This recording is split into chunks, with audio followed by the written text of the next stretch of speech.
আমরা দেখতে পাচ্ছি একজন আরেকজনকে ক্লেভিং দিচ্ছে। মধ্যবাজার কাউন্টার অ্যাটাক ঢোকার চেষ্টা। এক সময় নজরুল ছিলেন খেলোয়াড়, মাঠে দৌড়াতেন বলের পেছনে। পরবর্তীতে দায়িত্বও নিলেন রেফারির, সেখানেও করেছেন তিনি সুনাম। আর এখন হয়ে উঠেছেন দুর্গাপুরের জনপ্রিয় ফুটবল ধারাভাষ্যকার। ছোটবেলা থেকেই ফুটবল ছিল তার জীবনের একটি অংশ, তাই এখন নজরুল মাঠে উপস্থিত থাকেন অন্য এক ভূমিকায়, ধারাভাষ্যকার হিসেবে। যিনি মাঠে নামা প্রতিটি খেলায় প্রাণ জুগিয়ে চলেছেন তার কণ্ঠের মুগ্ধতায়। প্রতিটি পাস, গোল কিংবা মিস সবকিছু দর্শকদের সামনে তুলে ধরেন তার ভাষায়, সেটাও আবার কখনো বাংলায়, কখনো ইংরেজিতে। সীমান্তবর্তী নেত্রকোনার দুর্গাপুর উপজেলার শিরবির গ্রামের আব্দুল আজিজের একমাত্র ছেলে নজরুল। কয়েক বছর আগে মারা যান তার বাবা। জীবিকার জন্য টিউশনি ও ফার্মেসি দোকান চালালেও তার কাছে প্রধান প্রাধান্য ফুটবলই। খ্যাতিমান ক্রীড়া ধারাভাষ্যকার চৌধুরী জাফরুল্লাহ শারাফতের কণ্ঠ তাকে ভীষণভাবে অনুপ্রাণিত করেছে বলে জানান নজরুল ইসলাম। সুপ্রিয় দর্শক, অল্প কিছুক্ষণের মধ্যে আরম্ভ হতে যাচ্ছে ফুটবলের সেই মহা আয়োজন। আজকের যে ফুটবল মঞ্চ, সেখানে কিন্তু আমরা অসংখ্য দর্শক দেখতে পেয়েছি। বলবো, আমি একজন ফুটবলার ছিলাম। আমি যখন স্টুডেন্ট লাইফে লেখাপড়াতে ছিলাম, তখন আমার সবচেয়ে লেখাপড়ার চেয়েও বেশি ভালোবাসতাম সেই ফুটবলকে। এই জন্য আমি আমার লেখাপড়াটাকে তেমন প্রায়োরিটি না দিয়ে আমি ফুটবলকেও বেশি প্রায়োরিটি দিতাম।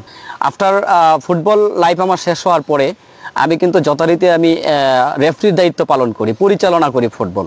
এটা আমি কিছুদিন পরে আমি চিন্তা করলাম, আসলে রেফারিটা আমি আর করব না, আমি ধারা বিবরণীতে আসবো। তখন কিন্তু আমি ধারা বিবরণীতে আসি, এবং আমি ধারা বিবরণী আসার আগে আমি শ্রদ্ধেয় চৌধুরী জাফরুল্লাহ শারাফতকে আমি অনেক পছন্দ করতাম ছোটো থেকে। ওনাকে অনেক পছন্দ করার পরে কিন্তু আমি ওনার ধারা বিবরণীটা কোন স্টাইলে হয় এটা আমি ফলো করতাম।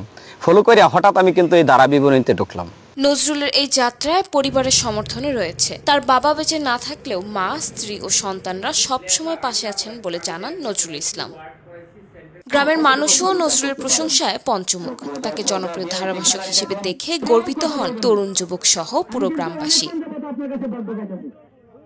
খেলার মাঠে ওই নজরুল ইসলাম এখন ধারাভাষ্যকার হিসেবে একটা পরিচিতি নাম।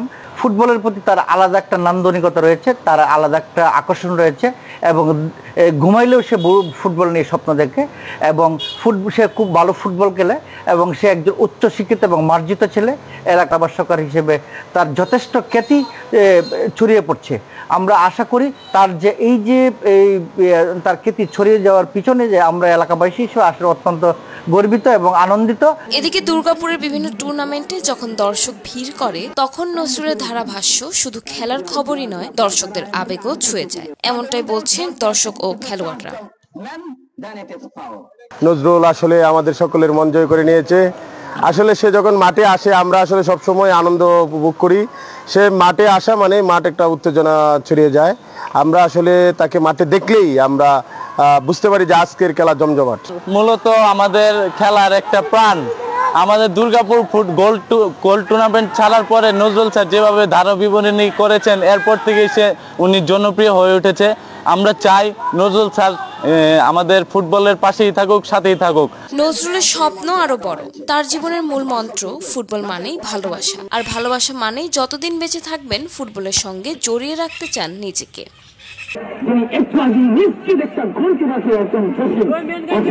Then it is not foul. But without ball touch, if you touch the